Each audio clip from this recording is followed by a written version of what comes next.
I keep going back and forth on whether to post this. Part of me thinks writing it out will help me process it, and part of me thinks I sound like a lunatic, but whatever. Here goes. I do cleanouts for a living. Foreclosures mostly, some abandoned rentals, couple hoarder situations a year. Basically, once a bank or a landlord takes a property back, they call guys like me to go in and get everything out so they can sell it or rent it again. It's not glamorous work. Most days it's just garbage bags and trying not to gag. You see a lot of sad stuff. Family photos people left behind, kids' toys. One time a dog crate with the door still zipped shut, and I don't want to talk about that one. Point is, I've been in a lot of empty houses and I've never had anything happen that I couldn't explain until 3 weeks ago. This place was a foreclosure in. Been empty at least a year, probably more. Had that wetwood smell that houses get when nobody runs the heat for a while. No power. Windows were so grimy you could barely see through them. Standard stuff, honestly. I've seen way worse. I was working the upstairs bedrooms. Tiny closet in the back bedroom, barely big enough for a rod and some hangers. There were a few coats still hanging, and behind them on the floor was a metal lockbox. Like the kind you'd keep documents in, the fireproof ones from Walmart or whatever. Okay, so this is the part where I have to be honest about something, because people keep asking me, why didn't you just leave? And the answer is because at this point nothing weird had happened yet. It was just a box in a closet. I open boxes and containers in these houses literally every day, because sometimes there's stuff worth salvaging and sometimes there's stuff the bank needs to know about.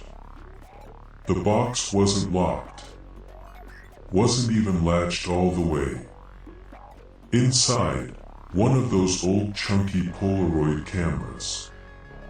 A pack of film. And a stack of photos face down.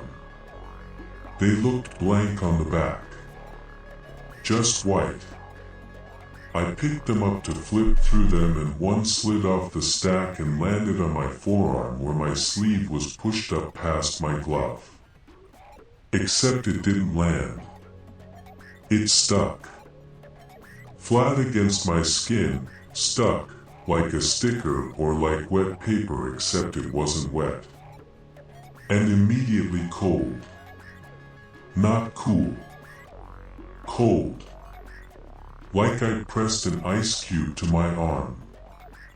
I pulled it off quick and it made that sound, you know when you peel tape off skin. That ripping tacky sound. It took a second to come free. There was a white rectangle on my arm where it had been. And I don't mean pale. I mean white. Like the color had been sucked out of my skin. Like if you took a photo and erased one square of it down to nothing. I was still looking at that, trying to figure out what the hell, when I noticed the photo in my other hand was changing. It was developing. Or whatever the word is when a Polaroid goes from blank to showing an image. Except what it was showing was skin. My skin. I could see the freckle I have near my elbow. It was my arm. And right in the middle of the image was a dark square shape. I looked at my arm. Looked at the photo. Same spot. Then my arm started hurting. Not like a cut or a sting.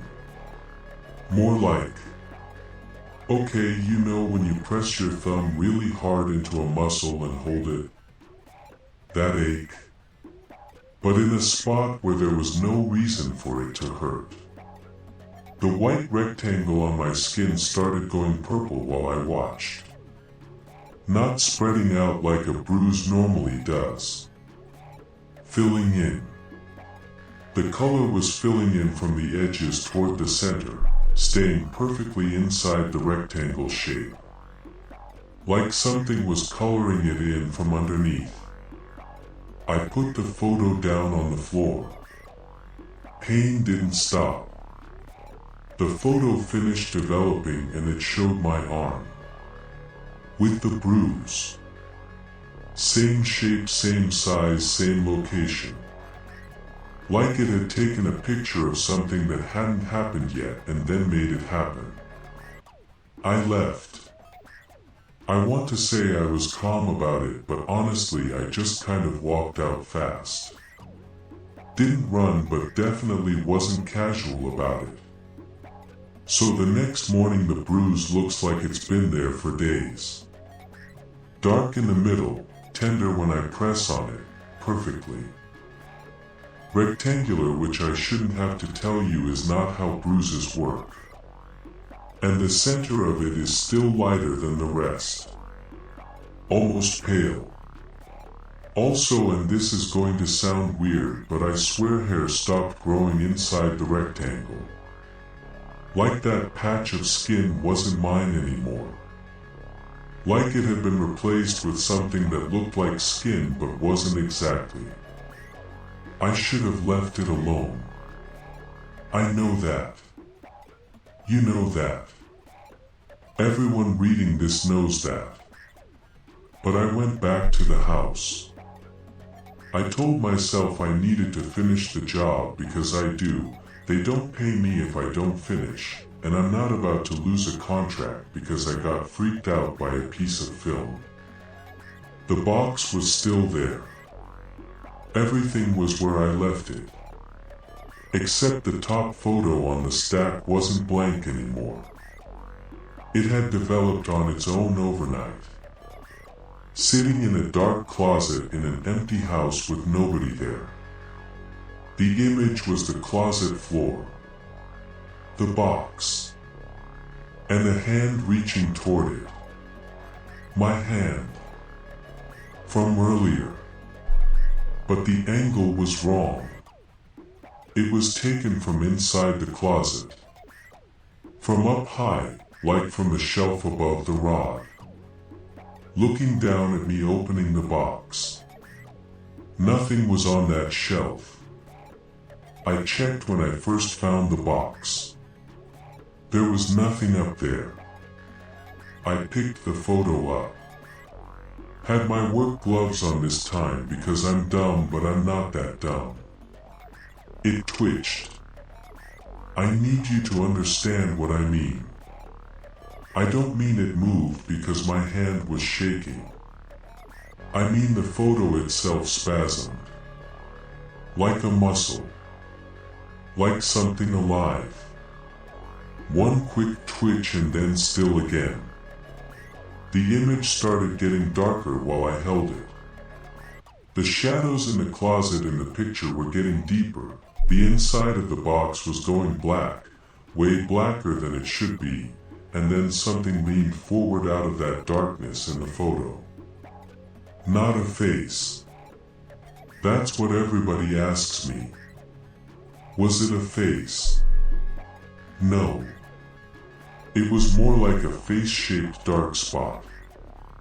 Like if darkness had layers and something pushed through from behind. My bruise lit up. Felt like someone put a cigarette out on my arm. I dropped the photo. Yanked my glove off because my palm was burning now too. Red rectangle in the center of my palm. Same size as the photo edge. Right where my fingers gripped it through the glove.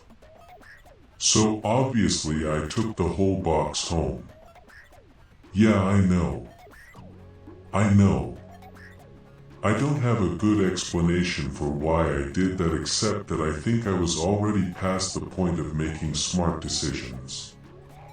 I think when something impossible happens to you, your brain just kind of stops running the, is this a good idea, program and starts running the "I need to understand this program and you do stupid things." Kitchen table. I dump everything out. Camera, film, stack of photos. I'm just sitting there staring at it like it's going to explain itself. The camera clicked. My hands were in my lap. I was not touching it. It clicked by itself. The mechanical sound of a Polaroid taking a picture. Then the motor noise. Then a photo slid out of the front. It slid across the table and stopped right in front of me. I don't mean it traveled because the table was tilted. My table isn't tilted. It slid across a flat surface and stopped in front of me like someone pushed it. I didn't pick it up. I just sat there and watched it develop. It was me, sitting at my kitchen table. From across the room, like from the doorway to the living room. In the picture, my left hand was up and there was a black square on my palm. Not the red mark that was actually there. Black. Like a hole. My real hand started burning. Deep. Not surface level. Like the pain was coming from inside my hand, from the bones or the tendons or whatever is in there. I ran to the sink and held it under cold water and it didn't help at all. Watched the skin on my palm go white, then red, then this dark angry color. Perfect square edges. Like it was printed on me. The camera was pointed at me from the table. The lens was facing me. I had dumped it out random.